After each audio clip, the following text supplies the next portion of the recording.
Welcome to the Valley of Outlaws podcast, a podcast for those looking to take the road less trodden, and a podcast for those seeking more.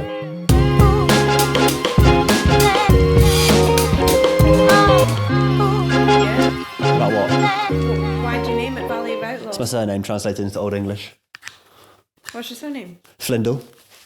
Flindle means Valley of Outlaws? Yeah. You're lying. I swear to you. A flin is an Old English word for outlaw, and a dell is a valley. Sounds like you're trying to be unique. I feel like I am. Oh, love it. Tallia, you are Outlaw 21. The final one of Series 3. What an honour. I'm Welcome. so honoured right now. Really? Outlaw number 21. This is the big time, Will. Thank you think for so? having me. And I also love the setup. Thank you very much. A lot of time and effort has gone into this. Thank you very much. It's good lighting as well. I'm glad you got the lights as well. I need it. Well, I just knew you'd want extremely good lighting. If you didn't have the lights, I'd be like, camera off, mate. Okay, so I start the podcast with the same question for everybody. Yes. So in your own words, who are you, what do you do, and why do you do what you do? Oh, the man goes straight in. Yes, Will. we do. We don't want to waste any time. No, okay. Well, I am a singer-songwriter. Mm-hmm. I am Tallia Storm, and I am finding myself in this crazy world. And whether that is through radio, I host the Capital Breakfast Show in Scotland, whether that is through performing, whether it's through singing, whether it's through writing songs, I feel like I found my love, and the fact that I get to be in entertainment and chase a dream every day is the blessing that I am forever grateful for. And what, in terms of music-wise, what does it actually mean to you to be able to create music, perform, and put stuff out to the public? You know, it's funny because somebody asked me this the other day, and I thought to myself, you know, at the end of the day, it all comes back to the song for me. I started when I was 13. I got discovered by Elton John, and I opened his concert with 5 songs. Now, as a 13-year-old, I look back on that and it feels like something out of a Disney Channel movie. Mm-hmm. But it actually was my life, and I was that girl. So when I look back on it, I think that was my purpose, and that was my like awakening, if you call it. Because the moment I was on that stage, I realized that I was going to do everything in my power and dedicate my life to this dream. And, you know, it's no different from like a mum who looks at their son who's an incredible athlete. Next, you know, she's taking him to football practice and the under 13s for like 10 years until they become Mbappe. Like that, that was what I was so grateful and lucky to have, that my parents were really supportive of me having a dream, me having this crazy fantasy of this incredible career, and be able to turn it into a living. Mm-hmm. And I think taking the pressure out of the route that it takes you to get there, as long as you focus on the destination, i.e. one day I will win my Brit Awards and I will be Ray, and I feel like she's the most perfect example of never give up on your dream. Mm-hmm. We will get there one day, and until then, you don't take your eye off the prize. What does music enable you to do, though, as a person? Like, how do you feel like you're connected to it? I feel like it's my purpose. I feel like when I am in front of a piano, when I'm in a recording studio, when I'm on a stage, it's who I'm meant to be. Okay. And it's funny because I do almost everything in entertainment. I love entertaining. I see myself as a J-Lo. I love being on stage. I love making people laugh. But I think the music is where I feel like that's truly who I am. But it's difficult nowadays because times are tough. You've got to do what you have to do. And, you know, of course, I do a lot of influencing. I do a lot of brand deals. And it's easy to get distracted by all of that. But at the end of the day, that funds my dream and my dream of one day, you know, performing at Glastonbury. And you can't get distracted by all of these things, but without those things, it wouldn't be possible to fund my music videos and release songs and work with some of the best, you know, mixing engineers in the world in Los Angeles. And because of all these things, it's like a jigsaw that helps you get to the final piece. And kind of all these kind of other distractions as well, do they kind of give you more momentum and motivation as well? But I guess not distractions, but do they give you that kind of momentum to go, things are starting to click in place? And yeah, correct. I think when I first started and I got a book deal with Scholastic, I'd just done a TED Talk. Now Rogers was supporting me. I was going viral on the internet. And at the same time, I'd signed a 5-album world deal with Capitol at the age of 14. Now, within 6 months of signing that deal, in fact, 6 weeks, my A&R got fired and I had to leave the deal. That's how it works in music. If you lose your A&R, you lose You're the captain of the ship. So suddenly my lawyer, who was Drake's lawyer at the time, was like, Tallia, I'm sorry, but we're going to have to spend the next 6 months getting you out of this deal. And whatever you do, under no circumstances can you release a song with the label. Otherwise, you'll be shelved forever. Oh my God. And that's just how it works. Now, all of this is happening while I'm still in Balfour High School, which is a school in Scotland. Going into school, putting a smile on my face, acting like everything was great. But also I'm seeing things that no 14-year-old really knows how to cope with. Yeah. But at the same time, knowing I'm so grateful to even be in front of these people's eyes. So I'm a Scorpio. So I'm very like, when people doubt me, I work 10 times harder. So in hindsight, I wouldn't be where I am without all of these things happening. That fuels the fire inside me. And I am a very fiery person. And when people doubt me, when people underestimate me, I work 10 times harder. And if anything, when everything's a wee bit too peaceful, if anything, I'm slacking. I'm like, give me the chaos, give me the fire. Like, then that's when I'm like on it. Yeah. How long did it take you to develop this kind of mindset though? Like when you're 14 and stuff, the world is still very kind of big. And how long did it take for you to really settle into it and go, I don't know? I don't think you ever settle into it. I think really? it's a case of practicing gratitude every day, but also being like, everything in life has its purpose. Every single person you meet is for a reason. Every single awkward situation, if you've ever been in a situation, for example, you've told a lie, you regret the lie, you learn from the lie, you never tell the lie again. And that's a metaphor for life. Every situation, even if you make the biggest, weirdest mistake, you do something in life and you're like, that was weird, why did I do that? Trust me, you're never going to do that again. And I always say to my friends, you only grow as a person when, I think the word is embarrassed. Anytime I've ever grown is because, like, people call it rock bottom. I call it embarrassment. For example, all of the life events I've had that embarrassed me made me into the person I am today. And that might be being like dumped by a guy and crying over him for like 2 years. And then eventually you wake up and you're like, that was embarrassing. What was I doing? And then you get it together and then you work 10 times harder. So, yeah, I've been humbled a lot. I've been embarrassed a lot. And if anything, it just fuels me and makes me into a much better, hardworking, fueled Tallia.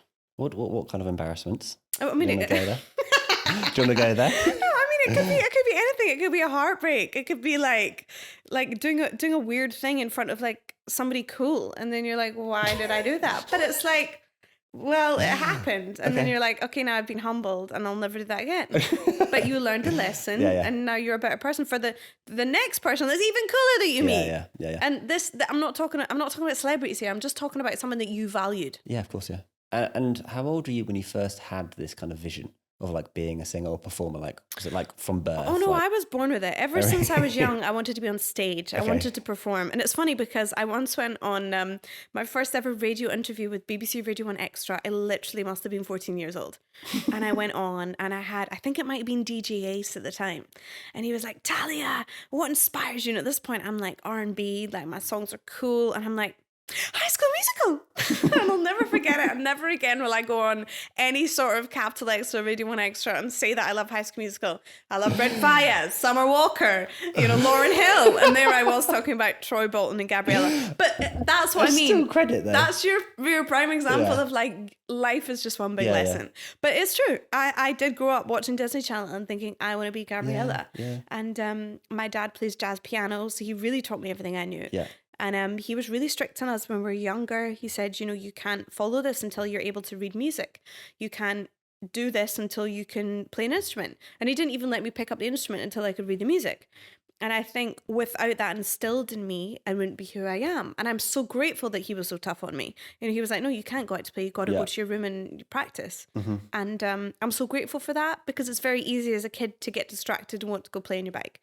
But had I not had that, I wouldn't be able to play the piano. I wouldn't be able to play the flute. I wouldn't be able to walk into a recording studio or even a songwriting session with some of the biggest stars in the world and carry my own.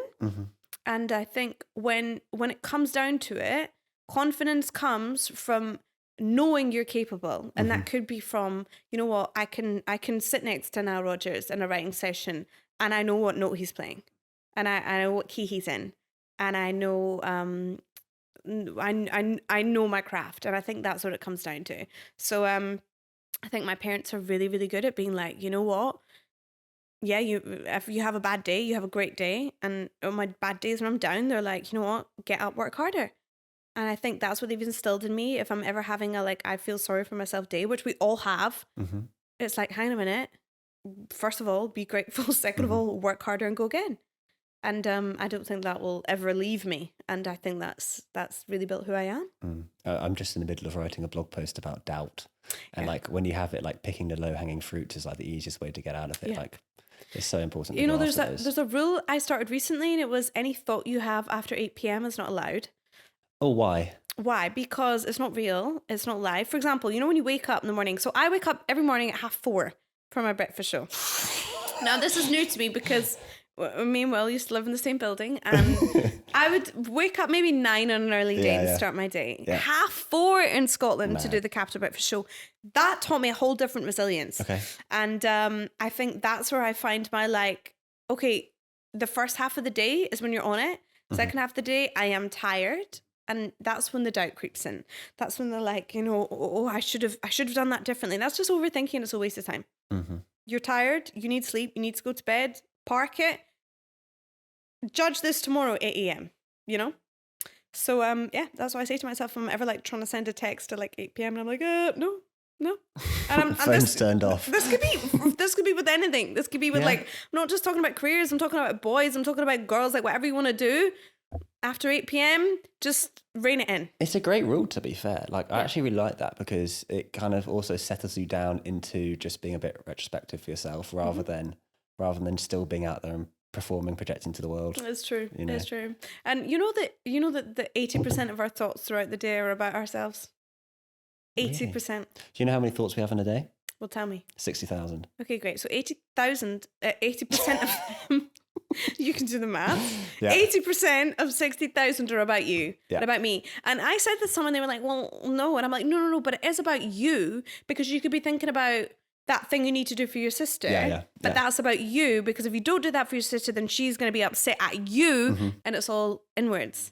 So it's actually like, hang on a minute, you think that person's judging you, but actually hang on a minute, they've got 60,000 thoughts in a day. 80% of them are about them. Are they really thinking about you? Are they really judging you the way you think they're judging you? Yeah. No. Yeah. And that's actually probably elevated a lot more when you're on public radio. For sure. And yeah, I'm living my life. I love it, honestly. So if you don't know who I am, I basically moved to Scotland a year ago to host the Capital Breakfast Show. And develop this amazing Scottish accent. Okay, so this is amazing that you brought this up. I was not this Scottish before I left. Really? I swear. And I think my mum was like to me, Tallia, because obviously I grew up in Scotland. I left when I was 17. I'm now 25. I went back. And I think because 4 hours a day with my co-host and my producer, Ryan, like I've just started to pick up their twang. And I'm like, oh no, like I need to bring back in like, I need to be back into the London vibes. Yeah. But to be fair, my American accent, my London accent was always slightly American. Okay. Because I was trying to pronounce a wee bit more. So sometimes I would accidentally just go into like a little bit of that. Like Tallia, there needs to be a balance between like Scotland, you hanging about in London and like wherever the American was. But I think it's because my dad is Swiss and he was taught English by an American teacher. Yeah. Okay. So he has a twang. That twang, yeah. He has a little bit of twang. So that plus like all of this is, you kind of get a weird mix. It's alive. I love it. It's alive.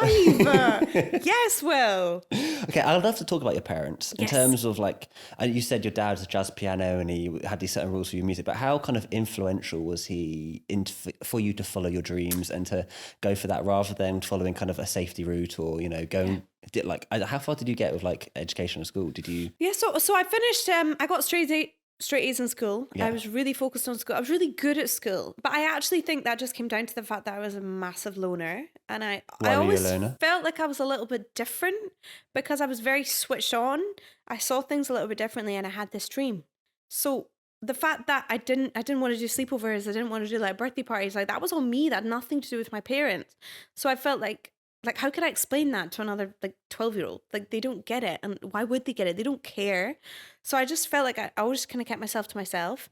And I'll never forget my last year at Balfour High School. I used to go to the music room and lunch and like hide there because it was harder work for me for like trying to be like best friends with the people that I wasn't really best friends with because I wasn't hanging out with them in the weekends, and I wasn't even getting invited to the parties in the weekend. So it was like, I'd rather just like be full of energy in class than trying to put on the show at lunch.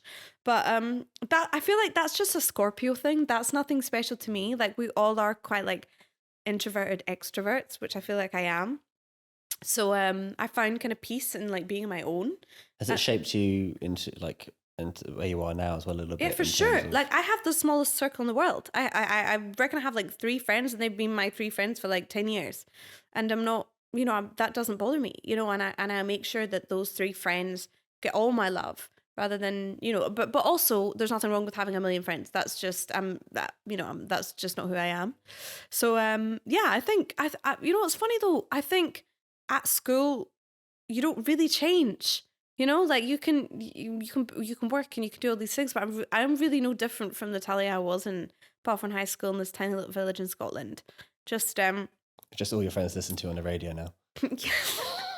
It's so true. It's true. But honestly, I'm so grateful, and it's wild because the main thing I keep trying to tell people is you just don't know what's around the corner, and it's such a cliche, it's such a cringe, it's such a quoteoftheday.com, but it is true. It's like, had you asked me a year ago and 1 month what I was doing, I would not have told you I was hosting Scotland's #1 hit station, and my face would be all over the trams and the buses, and I would have learned and crafted this craft. So I think you never know what's around the corner. As long as you're putting 110% into the best version of you, you can only beat yourself. And I think that the #1 thing is you don't compare yourself to anyone else. I'm comparing myself to Tallia yesterday. And that is what the eye on the prize is. Have you always had that, or have you like listened to Kevin Hart? Because I heard Kevin Hart and Joe Rogan talk about this, and it inspired me like crazy. Like, you're only beating the version you were yesterday. I think I might have seen this as well, but it's true though. I think it comes from years of like, yeah, maybe doubting. Like for me, I feel like when I'm not in a good way, I'll like put on 10 kilos, and you can tell, and everyone around me can tell, because I'm like, I just feel like my soul's given up. But actually it's just like because I'm not working hard enough, because the best version of me is the one that's always working. And you know what, you'll find these Instagram accounts saying that's unhealthy, but that's the best version of me, and that's the one I'm proud of and I'm happy of. And then I'll walk for like, I'll go on like a 2-hour walk, and I'll be like, wow, I'm so proud of myself. What does just working mean though? Like what's your ideal day then? So an ideal day for me, I mean, obviously at the moment it's doing my radio show in the morning, but for me it could be spending 10 hours in the studio, writing with producers and songwriters and playing my piano, and but it also could be going on my emails and meeting with brands, meeting with production companies. I really am that full round entertainer, and I'm grateful that is a blessing I could do. And it could mean making 10 TikToks and editing my TikToks and just, putting my all into the brand. And the thing is, I don't even like when people call it a brand, because I'm not even a brand. I'm just being me, but showing the best version of me, without cutting corners. And how long did it take for you to kind of build that version in your mind, and for you to fully love her, to be able to comfortably then throw her out to the world and say, it doesn't matter what you think, this is me, and your influence will have no impact on me? Okay, so actually, I don't think I ever got there. I think I read all the quotes about whenever you're scared the most, do it. And to be fair, last year was my year of yes, right? Interesting. And look, I technically had the best year of my life. It's my year of yes, year of no fear, year of whenever you feel like you can't do it, that's when you have to do it. So for example, when Scotland came around, I was living my life in London. I had amazing friends. I lived in my dream apartment that I'd worked so hard to pay my rent for. And then suddenly it was like, hang on a minute, move your life to Scotland. And that scared me, but it was the best thing I ever did. So if you ever doubt anything in your life, it means you absolutely have to do it. And I also think risk, like I am like the queen of, if it's a risk, I'm in. Which is also a bad trait, because they might not all pay off, but they do teach you a lesson. So if anything slightly scares me, there's a little bit of thrill, there's a little bit of danger, I'm like, yeah, sign me up, let's do it. I like that. That's the kind of mindset I have and want to have developed, because if also when you're like going in a place which is at the periphery of your comfort zone, you grow the most. It's the people who don't take the risks stay the same and never grow. See, Will's a Virgo. You guys are too intelligent. You guys are too switched on. Whereas I'm a Scorpio, so I'm like, let's do it. No, you're naturally doing it anyway. You're Let's vibing do through it. You're vibing. I'm slowly learning about the ways of the world and then putting it into words. That's the difference. You're just like, fuck it, we'll vibe. That's exactly what we're doing. I'm like, let's go. And then I'll deal with after. Because when you deal with after, there's always a solution. Yeah. Yeah, exactly. Okay, so the year of yes, what was the biggest benefit of that? Saying yes to things that I never would have said yes to Mm-hmm. without hesitation. What about how did you grow as a person? Oh, because you don't grow until you do the wrong thing. And that's a fact. Mm-hmm. If you keep doing the right thing, you will never grow. You'll stay exactly the same. You have the same friends, same surrounding, same perfect. Mm-hmm. You know, if once you're perfect, how can you get better? You need to be unperfect to get better. So I did a lot of that. And, you know, I think I keep talking about this as a career, but it really applied to every part of my life. Mm-hmm. Even if that meant like, you know, going on a date with a guy I would never go on a date with. Mm-hmm. Like, and I was like, well, wow, I didn't like that. That was not a bit of me. And just like living a bit, you know? Then you learn, then you know what you like and you don't like. How do you know? How do you know? Well, this is the thing. So I was talking to someone about this. Is like, we all visualize life and this idea of creating our perfect version of our life. And like the perfect version of life seems so exciting. So But exciting. when you die, if you've only experienced that one perfect thing where everything goes right, do you feel like you've actually experienced life? No, of course you've not. Of course you've not. So, yeah, I feel like I'm a bit of an old soul in that sense. And that I'm like, yeah, just you go through Just the experience motions. it. Yeah. Yeah, ride it. Okay, let's talk about the radio. Okay. Going there, first day, what was it like? What was your fears? Well, I was so scared. Okay, let's talk about this I because was this is a kind of thing. This terrified. is the kind of thing which I think is super valuable. Is like when you go and take a risk into something new to push yourself further. A lot of people, that fear almost stops them even going to the door to do it. So let's talk about like the fear you had going there and you know what you learned through the early couple of days and weeks and stuff like that.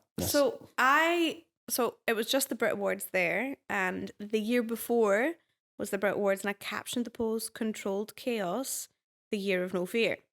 And then lo and behold, Capital came about. I moved my life up to Scotland, and we'd literally done 2 demos before we went live to the nation. Oh my God. And I was terrified. It was like an office full of bosses and CEOs, and I was so grateful. I was so excited.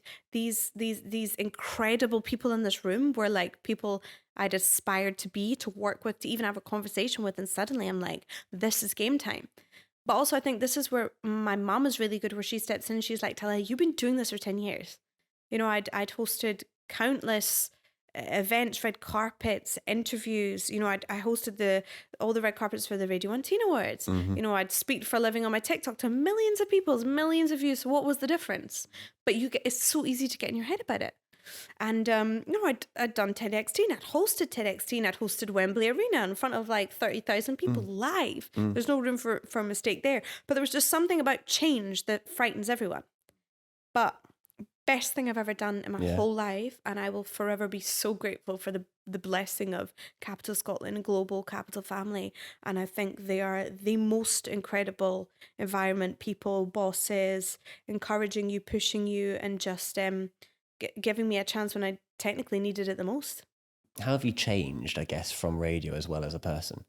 I think gratitude, first of all. Okay. I think at first I was driving to work for an hour in the morning. 4:30 I'm up and I get to work and we were live on the air at 6. And I think the tiredness can catch up on you, and it did, because I was flying back to London on the weekends. You know, I did. I did a film for Nine's Crop Circle 3, which was amazing. Yeah.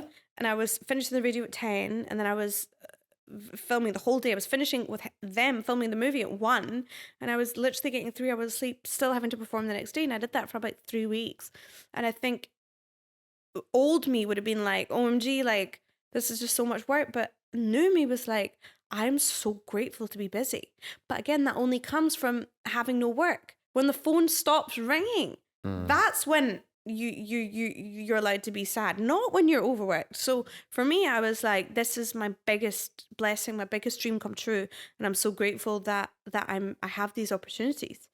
And, it all comes back to my mum, to be honest. It all comes back to my parents. It all comes back to my dad for just constantly instilling in me that you can do more, you can work harder, you can be a better version of you. And I think sometimes you'll see these clips on Instagram and people get a lot of hate, but I think the most important thing is I'm comparing myself to me and the old version of me. And I'm always trying to better me and outdo the old Tallia. So this isn't, I'm never comparing myself to another singer or another artist or another influencer, another radio host. It's all about how can I better me? And it genuinely all comes from experience. Yeah.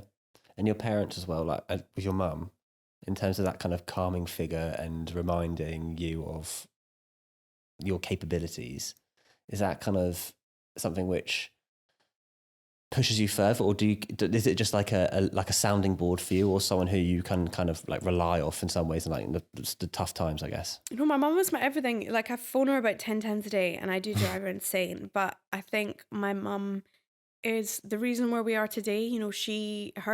My granddad, her dad, incredible. He came from a working class background. He dropped out of school at 13. He went to be a plumber. He had lived in a tenement building with his like 6 siblings, where there's like rats and mice on the outskirts of Glasgow. That was his upbringing. And he independently went on to build a phenomenal company in steel. He came from nothing. He had no schooling, nothing. And my mum, obviously, came into an incredible life and she was about 13. So my mum had seen both sides of life. So I think it's my mum being so incredible in that she knows that, yes, we're so lucky. Yes, we're so privileged to have that. But my granddad came from nothing. So I think her point is, she said to me very young, you want to move to London? Cool, but you got to pay your rent. My mum could have easily paid my rent, let's be honest. And I'm so grateful for that privilege. But she didn't. She was like, you've got to go deal with that. Yeah. And it was like, no matter what I said to her, she was like, go find a job. And so, I went straight into reality TV, did my influencing. At the time, I got a lot of hate for it, being like, how can you be a singer trying to move into reality TV? How can you be a singer trying to go into TikTok? And the reality is all the labels are now trying to get all the singers into reality TV and TikToking and influencing. But I owe everything to my parents for being tough on me, strict on me, and bringing the best version out of me. And I think that is the biggest privilege, the fact that my parents were so tough on me, so wise, and that knowing that I had that in me. And if anything, I almost want to give that back to people that don't have that higher figure being like, you can do it, because that's the biggest blessing. Because there's been countless of days, hundreds of days, if not, where I'm crying in my bedroom being like, I'm just not getting the break. My songs aren't in the charts. I've got 0 streams. Like, what now? And they were always like, you keep going, you don't give up. You go out there and you work harder. And I will forever owe to them, because I'm nothing without them. I want to hold on that. That's incredible as well. Like that kind of mindset of like accepting that it's like these ideas of hurdles. Like when you have your first hurdle, so you put a song out and there's not as many people listening to it as you think. Like 80% of people go, well, that's it. That's my career done. Yeah. And like to keep going, to keep trying, because at the end of the day, it's not about actually the reaction of the public. It's about how you feel and what you're trying to do for yourself and why, and your why. But this is why it comes down to you against you. So, the amount of artists that get to the stage I'm at right now, and that I'm independent, I'm releasing songs, but I'm not in the charts. So many artists get to the stage. But you know how many give up at my stage? I'm literally talking millions, because they're like, well, what now? And if there's one advice I can give, it's like, you keep going. If that is your dream, you just don't give up. You find a way. And my metaphor is, if there's a will, there's a way, and I will find it. And but again, I've got to be so grateful that that's in me, because I do think you're born with it. Honestly, it's actually super rare, because I started reading the book The Secret. Oh my goodness. You read Yes. it? Law of Attraction. Yeah, it really is. It's so interesting. Like it's so interesting how easily it is to develop a negative mindset and look down on yourself. Yeah. And think, actually, I'm not good enough. I don't deserve this or this kind of stuff. And like that's it, I think it's actually a societal issue. There's so much negativity out there as well. Like to have a mindset which is literally full on positive, like, no, we keep going. Nothing's going to affect me. I'm going to be what I want to be. Like, that's so rare. So I've noticed this recently. A Scottish sense of humour is quite self-deprecating. Okay. That's just our banter. So I'll like slag myself off, and I'll like laugh. Yeah. And I'll like really humble myself, and I'll humble myself so that you laugh, and then everyone's laughing, and then it's like, oh, she's funny, Yeah. you know? Okay, which is funny. But also, I actually saw a podcast on this, and they were like, that is the wrong mindset, because first of all, you're telling the universe, you're putting that out there, whereas I don't think that of myself. You're just doing it so you don't feel like you're bragging. So because you don't want to get slagged off online, because you don't want somebody to say she's too big for your boots. You know the amount of comments that I get? She loves herself when I'm doing my TikToks, all this kind of stuff. Comments don't bother me. I honestly could not care less. But my point is, that kind of like that energy you put out of like self-deprecating, that's actually just coming back on you. So don't do that. So if anything, I'm like, I need to start owning it. You know what? I'm 25. I'm doing well. And all the way would never say that. I'd be like, oh my God, yeah, look, so much. I'm so grateful, so grateful. We are so grateful. But it's like, you know what? My one message is, be so proud of what you've done. Because the amount of stuff I've had to do to get here, let's actually celebrate it. You know, and that doesn't mean I'm saying I've had to work harder than anyone else. Doesn't mean I'm slagging off somebody else because the internet wants to come straight. Exactly like when Molly May did that podcast and the internet went wild. And it's like, we're not slagging anybody else off. We're literally just talking about my journey. And you know what? For the first time in my life, I'm sitting back and be like, yeah, I've done that. And I did wake up at 4:30 for a year. And I literally worked my tits off. And I'm going to do it again. And I'm going to ×3 next year, you know? And we go again. So that is the motivation I want to give to everybody else out there. And if anybody ever slides in my DMs and they're like, Tallia, what do I do? I'll always reply to them. Yeah. But like, you don't give up. You go again. Yeah. You keep that dream alive. Keep You don't let anybody let you shut you down. And all the noise on the internet needs to stop, because at the end of the day, do you think I'm commenting hate on someone? No, because I'm busy and focused. So those people that are commenting are not busy and focused. They're distracted. So don't let them being distracted distract you from your end goal. You keep going, hon. You know? Have you done a lot of stand-up preaching? Because this is inspiring. I think there might be a career shift coming on. Stand-up preaching? You're talking, I'm getting flashbacks to all these motivational speakers. No way. No, there's some things you say which really align to it, because it's interesting. It's like Don't give me ideas. I wouldn't hold yourself back from it. It could be quite good. It's interesting because like a lot of my life, I've looked at myself and had really like bold and big dreams, stuff like that. But I've also had an underlying layer of like, well, I don't deserve it. But everyone has that. Interesting. And I think the problem is, everyone has it. I have it. But I think the problem is that nobody talks about having it. So then we all think, oh, well, they must have something I don't. But let's talk about it. They don't have something you don't. Like, they literally don't. Like, I've met some of the biggest superstars in the world and they're all quiet and they all have the insecure days. So, like, don't think that you can't be them. And I think, you know who my favourite superstar is? Rihanna. Because I think she's really good at being like, you get up and you go again. Like, if I'm ever like down, I'll go on and watch Rihanna videos on YouTube. Because she's always saying, you need to let it go. You need to stop engaging. You need to go again. And I think that is we all need to have that Rihanna mantra. It's interesting. Is your mindset around kind of like, I guess it's around like the play. I had a Cambridge professor on here and he had taught innovation. Okay. And we were talking about some of the biggest reasons why people and businesses don't grow is because they forget how to play. Really? Yes. And like, in what way? So like when we're a child, when we're learning to walk, we stand up, we fall, we fail. We stand up, we fall, we fail. We play, we learn how to do things because we don't worry about the failure. We keep going. And like, it's a really lovely metaphor in terms of for life as well. Like as adults, we need to remain in our childish kind of like tendencies of playing and learning through the failures and not letting them stop us. Yeah, well, that's what I'm good at. I'm okay with failing, and that's why I'm okay with taking so many risks. A lot of people aren't okay with taking the risks that I take because they're scared of the embarrassment. But that's exactly why they're not playing. So embarrassment is when the playing doesn't work out. They get embarrassed. But if you remove the embarrassment, the playing and the fail, you play again. You're just ignoring the fact you get embarrassed in the middle of it because you don't get embarrassed. So, you know, I get something that, because there's kind of two sides to me. A lot of people know me for TikTok Tallia. A lot of people know me for being a singer. Now a lot of people know me for being radio. And I think amongst all the comments, and the TikTok Tallia, you know, where I'll get like 6 million views in a video, there's 500,000 likes, there'll be 3,000 hate comments. I'm like, if we want to do the ratio on that, 5,000 hate comments compared to like 500,000 likes, 6 million views, that's not a lot of people. Yeah. And a lot of people, I get so many DMs of like lovely people being like, hope you're okay not reading the comments. I'm like, no, don't worry. Like, honestly, don't you worry.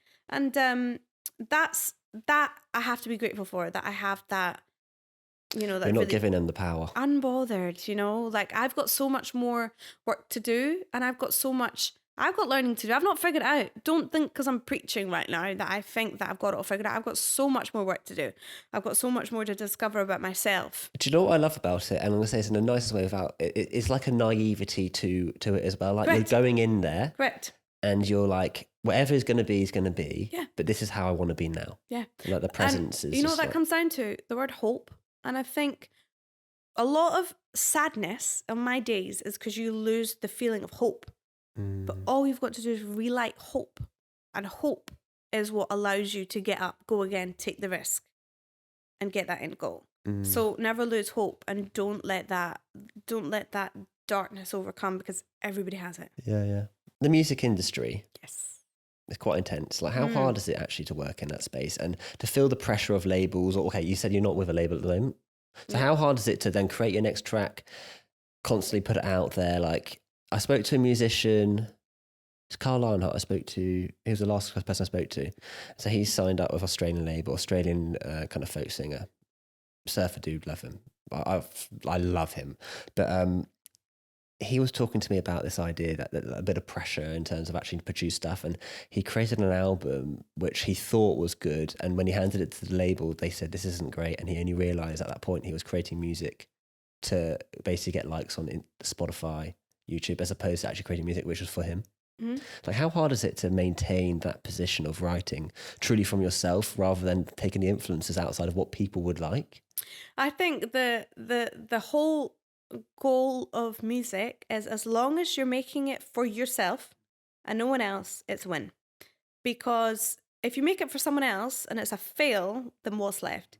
But if you make it for yourself and then they tell you it's a fail, then it doesn't matter, because I enjoyed it and I like it and I loved it and I believe in it. And I think my favorite superstar of, I think, my lifetime will be Ray, and what she's done for independent artists, women in music, and the power of being a musician. This woman writes, she sings, she plays the piano. She was actually the reason I learned the piano in lockdown. Really?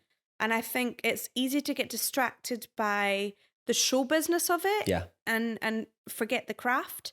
So for me, if I'm ever having a bad day, I'll go sit at my piano for literally 5 hours, because I'll go, I'm not working hard enough. And that's probably a side of me that people don't know or people don't see, which again is probably my fault, but I'm definitely posting a lot more of it now, because people want to see the finished product now. They've not seen me sit there for 5 hours and learn that, D minor 7 chord that was absolutely impossible to play. So I think as long as you let the music make you feel something, that's all that matters, because music is a feeling and nothing else. We put on a song to take us to a place. I put Ray's My 21st Century Blues. Probably I listened to that album every day when I was driving to work for literally the past 9 months. Like, literally. I'll never forget it. I was listening to it here and before I moved out. And Not on that sofa. no, I was doing it in like the communal showers in the pool. Yeah. And I was listening to it every night because it made me feel amazing. Made me feel like there's hope. It made me feel like real music wins.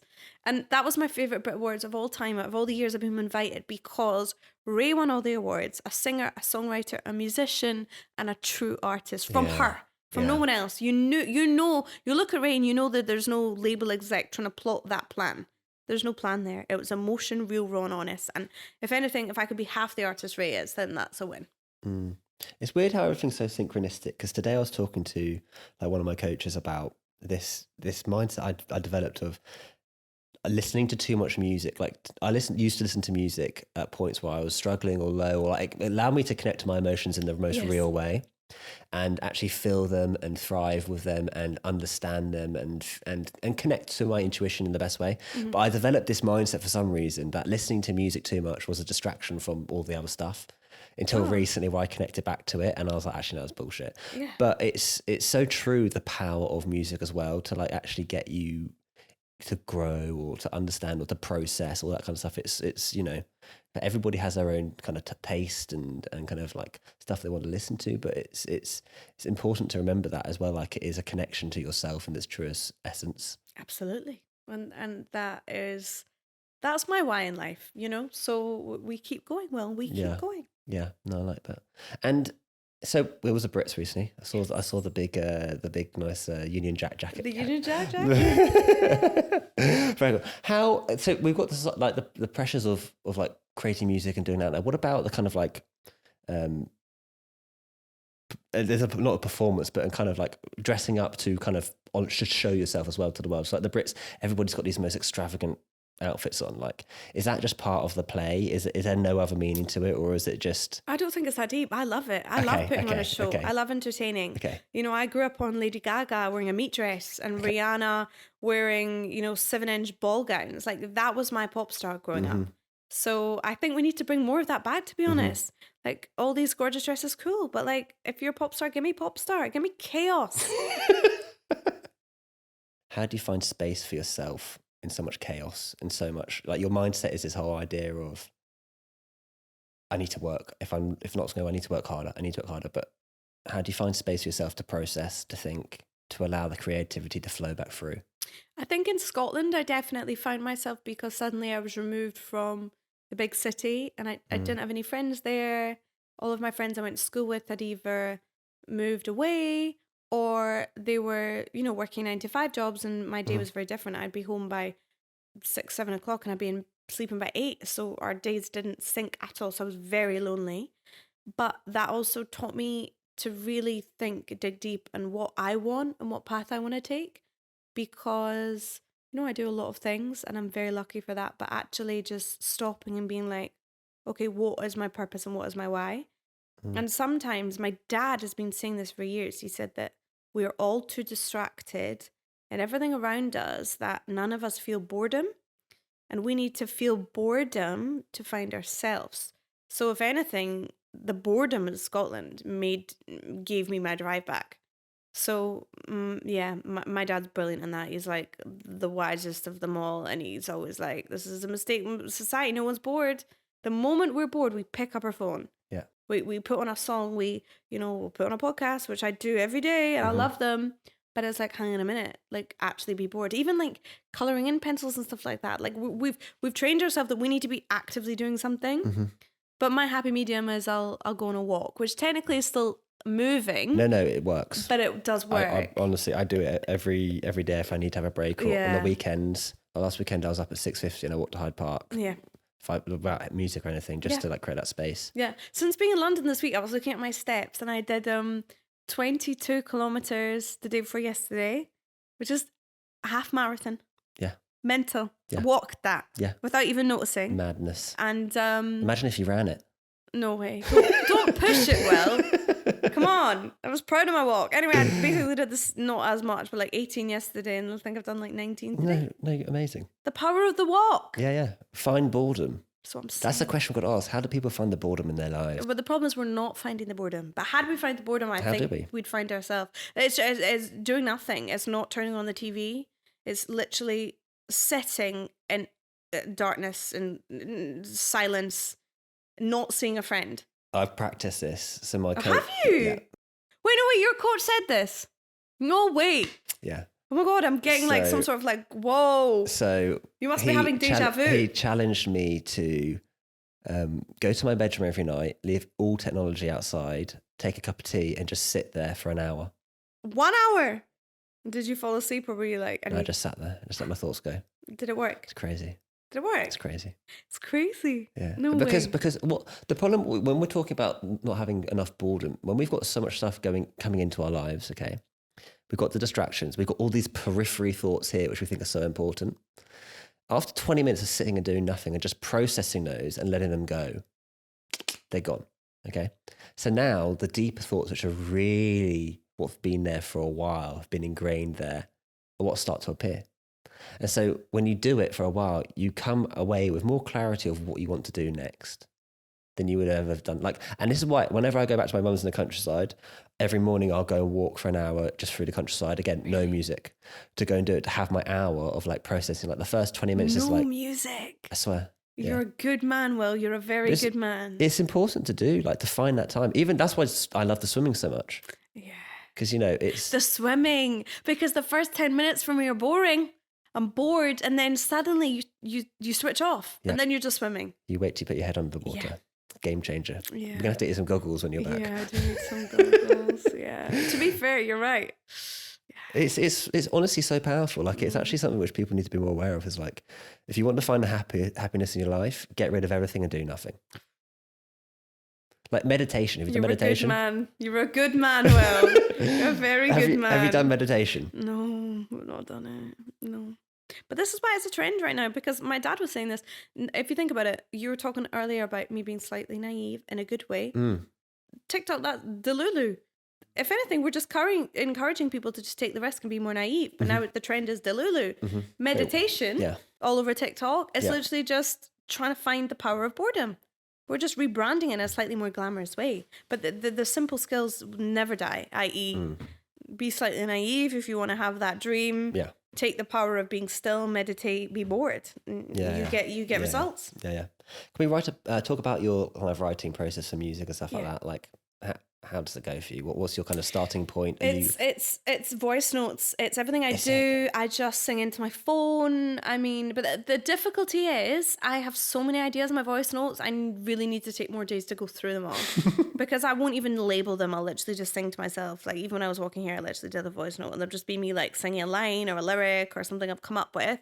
And then when I go and sit in front of my piano, I'll like scroll through a few voice notes. But the problem is I'll go through 5 and then I'll be like, oh, that's great. And then I'll start doing it on the piano. Yeah. But I'm like, I actually need to go through the 50 before the 5. God, your album's going to be long, isn't it? I know it's going to be too long, but it's great. I think I love writing. I love singing from experience. It's lyrics first, and then you write the music to it, though. Yeah, absolutely, always. Why? Well, because what's a story without a narrative? True. You know, everything is a story. You know, that is the art. You have to think every song. I'm a very visual person. Like everything I see, I've already got a different picture of it in my mind. But apparently that's a different kind of brain. Like you're either one or the other, and I'm very visual. So when I'm writing a song, I'll see the music video in my head or like the storyline or the movie. Interesting. Before I've like... You're connecting to that final version of it and bringing it back. Yeah, and I like see a picture. And I'll see a thing, which is weird because for the first time in my life and my career, I can see the way it's happening and it's not even happened yet. Whereas that's a new thing for me. And I'm like, am I like accidentally manifesting it or do I know? But apparently manifesting is pretending you know without knowing. But for me, I'm like, I kind of already know. Even recently with decisions I'm making, I'm like, I'm doing that because I already know the result, which is wild. So have I either cracked the naivety, have I cracked the Delulu, or am I like psychic? I don't know. But it's a new thing and we're going to take it and we're going to run Ride it. What does flow state feel like to you? What? Flow state. What's a flow state? Mate, why are you throwing these big words? Is that like meditation? No, flow state is when you're doing what you love and you're just in such a focused state. Everything's coming so naturally and... Maybe that's it. Yeah. Maybe I've just cracked it. But what is flow state? What does it feel like for you? Like what have you, those moments where you're just like completely focused, obsessed with it, like... It could be like... Oh, well, that's your mistake. I'm a Scorpio, so we're the most obsessive sign. I am obsessive in everything I do, which is makes and breaks me. So when I've got an idea in my head, I can't stop until it's done. Yeah. Like, it has to be done right now. That's so interesting. I've only just tried... That's my challenge this year. Yeah, you Virgos, you guys are nuts. We're slow to it, aren't we? You guys are just trying to... You know what? This is probably why you're really good at this, Will. Virgos are very good at fixing everyone else's problems. Very, very good men at fixing other people's problems, but you've got to focus inwards. I've got to fix my own problems first. You've got to focus inwards, Will. I have been doing that for the last year and a half, I can see to be you're a healed Virgo. Do you think... What does that look like? So there's no answer to the flow state. You don't know what it feels like. It's just a flow. Well, how do I know if I'm in the flow state? And you look back to when you've written your favourite songs. Well, no, the best piece of work. No, I'm obsessive and chaotic and never sure what I'm doing other than the fact I'm doing it. And I think... That's a perfect answer. I like that. That makes me. How many songs have you written about your ex? Because a lot of people write over the emotions of a breakup and stuff like that. Yeah, well, this is funny because a lot of my TikToks are about the ex, but at this point I think the ex is just a metaphor. Oh, really? Yeah, okay. And it makes me cringe thinking if my ex thinks these are about him. I'm like, honey, these are not about you. You were blocked like a year and a half ago. But also, like, you know, the thing is, right? I'm such a healed Scorpio these days in this sense that I'm like, even I feel guilty saying that because I'm like, you know what? If you want to think they're about you, then that's okay. Well, maybe they started as that point. Yeah, I'm sure they probably did. He could take the credit for the start. Like I was in my Stormzy for sure. I was in my Maya Jama heartbreak phase, which is fine. But again, that made me. I'd never had my heart broken before, and then you do, and then you're like, wow, life's different on this side of things. What's your advice to people who suffer from imposter syndrome? Oh, I think that's a myth. Really? I want you to look yourself in the mirror and say it's a myth. Promise, look yourself in the mirror. And you know what? If you need to lie to yourself, then you're going to do it. And I think that the difficulty is that it's easier to say, and I'm speaking from my own experience, it's easier to say you think you're not good enough than owning the fact that you know you are, but you're not there yet. Yeah, that part of the end actually is a real big difference maker. Yeah. Because So own the fact that you know you're good enough. Own the fact that you're like, yeah, I can compete with that. But I'm just not there yet. in time. And also, is it an escapism for having to do the work to where you have to do to get there? Because no path is easy. And yes, of course, there are people that are more privileged, more lucky, more blessings. But I honestly believe, and I motivate anyone that slides in my DMs and anyone that comes up to me, that just keep going. All you've got to do is show up as yourself. And whether that is being in the Delulu and manifest or whether it's putting in the work. And you'll see people commenting being like, it's luck. Then it's like, well, maybe it is luck. Maybe it isn't luck. But are you going to take that risk? Go do the work. And I promise you the luck will suddenly come your way. Repeated patterns of hard work aren't luck, really, are they? Problem. I should have asked this a few questions ago, but what the hell is Delulu? Delusion. Oh, no, delusion, okay. Delulu. Well, obviously not on TikTok. He's No, I'm in not. his room with his phone off. Boredom. Good man. He's a good man. What does connection mean to you? Connection. Oh, you know what the problem is, right? I feel like because I think I'm quite spiritual. Okay, I'll meet explain that. someone Why do you think you're spiritual, firstly? because I feel like I really feel emotions Okay. when I meet someone, and I'm really good at sensing energy. Is spiritual external or is it personal? I think all spiritual is personal and then it becomes external. Okay. But I'll meet someone, and ever since I was young, my mum would have like a new friend, and I'd be like, and then 2-3 years later, that friend would do a bad thing to my mum, and I'm like, Yeah, told you. I've got good intuition with Okay. people, Yeah. which is also my downside, I think, Why? because I'll meet people and I won't give them a chance because I know. Whereas I think what my mum's good at is that she's really good at giving everyone a chance. Not that I don't give people a chance, but like, even if it's like a guy. But then the problem is, if I know they're not good for me, won't give them a chance. But had I given them a chance, I might have got something else from it. I might have met somebody else. I might have met another friend. You know, when you open an opportunity, that person might be wrong for you, but there might be a million other things from that one thing.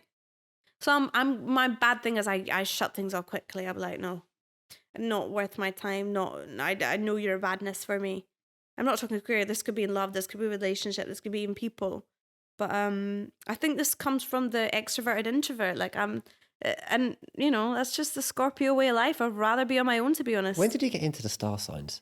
Oh, I'm obsessed. Really? When I first met you, I think I asked you what your star sign was. I'm pretty sure, no, the first thing you said to me, because we were in a sauna, you went, it's really hot in here. And I went, it's a sauna. Is that what you said? Well, thank you so much for reminding me of that whilst I'm on your podcast, Will. Wow. No, and then we hit it off. It was fine. It was Wow. fine. It was fine. And then you said to me, what's your name? And then you said, what's your star sign? So it was question number 3. I think I was on maybe my it's heartbreak question 2, phase, actually. though. But I Okay. also could tell because you were given sass, so you obviously had to be a Virgo. Do you know what I mean? Yeah, you weren't surprised. Yeah, I wasn't surprised. You weren't So surprised. predictable, these Virgos, man. But I Watch mean, out. yeah, he's healing, guys. He's healing. What does it mean when I'm healed? Well, then you're your oyster. I'm ready. I think Virgos are honestly one of the best signs, but I think they do get lost in the phases that they have to take. My brother's a Virgo. All my exes were Virgos. Uh-oh. Yeah, There's a common trend here. Yeah, so we just go heal yourself, guys. And then, What does fulfillment mean to you? being proud of myself.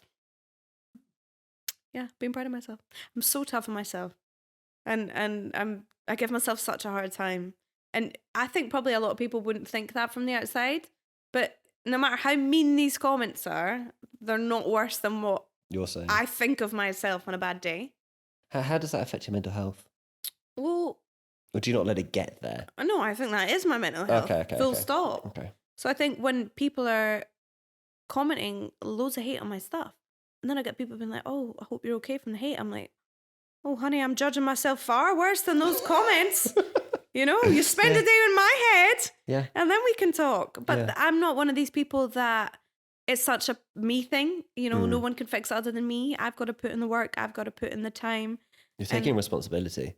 Accountability. Yeah. And that's my number one thing. Yeah, I like that. You know, and also my quote these days is no one's coming to save you. No one. And maybe that comes from the loneliness in Scotland, but no one's coming. If I want this for me, then I've got to do what it takes to do this for me. Otherwise, I've got to accept the accountability.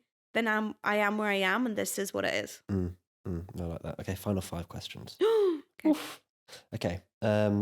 How important is it to surround yourself with like-minded people? So I don't think this is as important as the trend recently of people saying it's who you surround yourself with. Because sometimes, like I said, surrounding yourself with the wrong people makes you realize what you're worth and where you should be. So I think maybe that comes back to constantly being in the perfect situation doesn't give you the perfect outcome. Sometimes you've got to be, I'm not talking about danger here or risk or jail sentences. I'm just saying sometimes you've got to let yourself live a little and date the wrong guy, hang around with the wrong girl, and then realize, you know what, this isn't for me. And I will find the right people for me. It's growing from the failure rather than from Yeah. So success. if you've got the most perfect friend group in the world, that might not work out too. Then what? It's a comfort zone. I'm big on stepping out the comfort zone. Yeah. And I can see that. Okay, how important is it to dream big? I'm such a dreamer. Yeah. I'm such a dreamer, but I think this comes from being introverted, being a bit of a loner, and just constantly having hate ever since I was young. You have to think, when I got my big break from Elton John, there was still thousands of people hating on a 13-year-old for getting this opportunity. How did it come about? So I gave my demo tape to Elton John's partner, and Elton John phoned my mobile. He listened to it. He said he loved my voice. So suddenly at 13, I was exposed to so much love and so much of a blessing from one of the biggest superstars in the whole world, but also essentially hundreds of thousands of people that are like, why her? She's not deserving.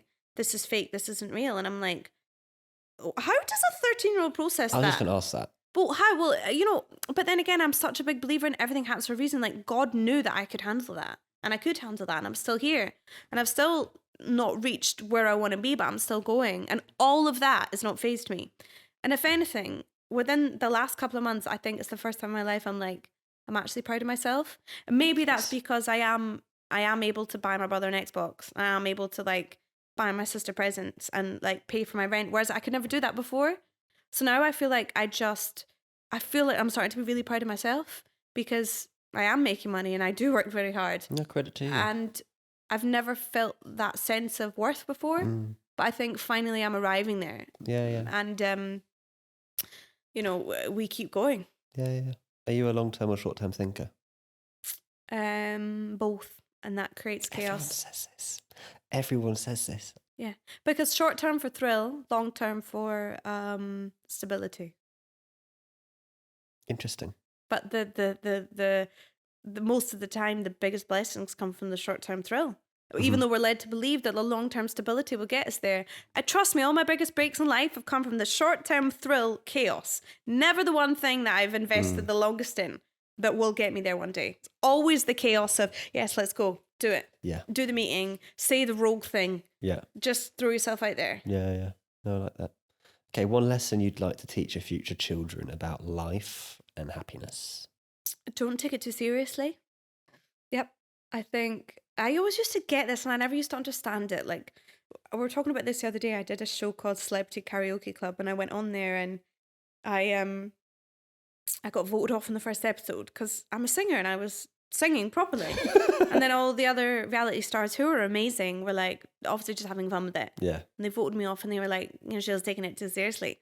And at the time I thought, that's so mean. But also, my lesson from that is don't take what they're saying too seriously. They're saying that because they're a reality TV star on an amazing TV show, wanting to be fun and comedic effect always wins. And I was there as a singer, a serious singer who wants to be in the charts one day and wants to win a Brit Award. So of course I'm going to sing properly. So them saying me don't take it seriously made me realize I don't need to take them too seriously, because we are all in it for our own end result, which is okay. And I think we need to own that more. We're all in it for ourselves, and that's okay.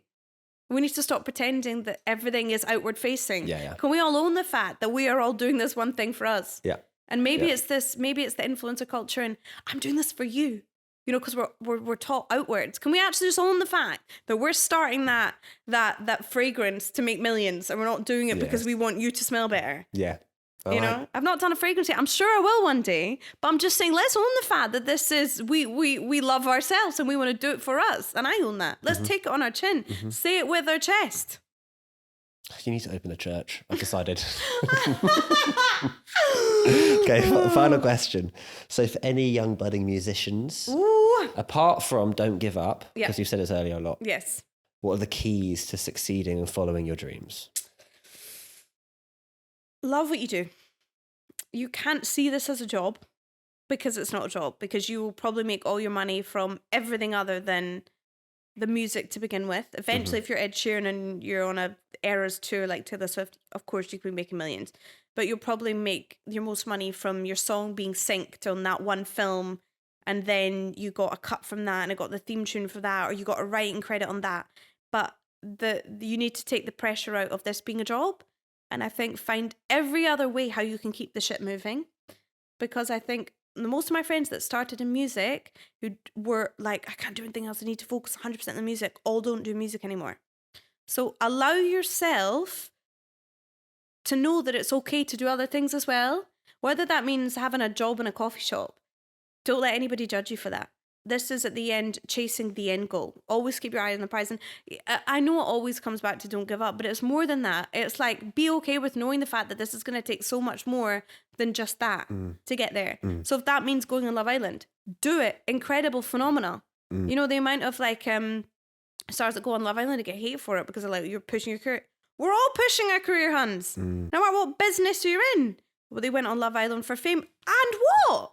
We're all doing everything for what we want in life. Give them a break. So don't take any of that too seriously. And to be fair, without that, then we all wouldn't be here. So you just need to remove yourself from the noise and do it for joy and not see it as a job. Nice. I was just thinking when you're saying that as well, there's this thing I saw, which is the teacher is a student who tried one more time. Yeah, especially. It's not that deep. No. Nope. Tallia, thank you so much. Final guest of Series 3, and you have brought the energy. Oh my goodness. The energy, the star signs, everything. Everything, yeah. Hopefully the viral TikToks as we put these on for your crowds on there, who it's knows? True. That could be. I like when Will does it. I like the slow and the little bit quieter. I'm like, well, it's great. Good man. What a man. What a man. Thank you for having me on Valley of Outlaws. I've loved I really it. appreciate it. Thank you so much. Thank you. Thank you for listening to this episode of the Valley of Outlaws podcast. Please follow us across Spotify and YouTube and see all our latest news across our socials.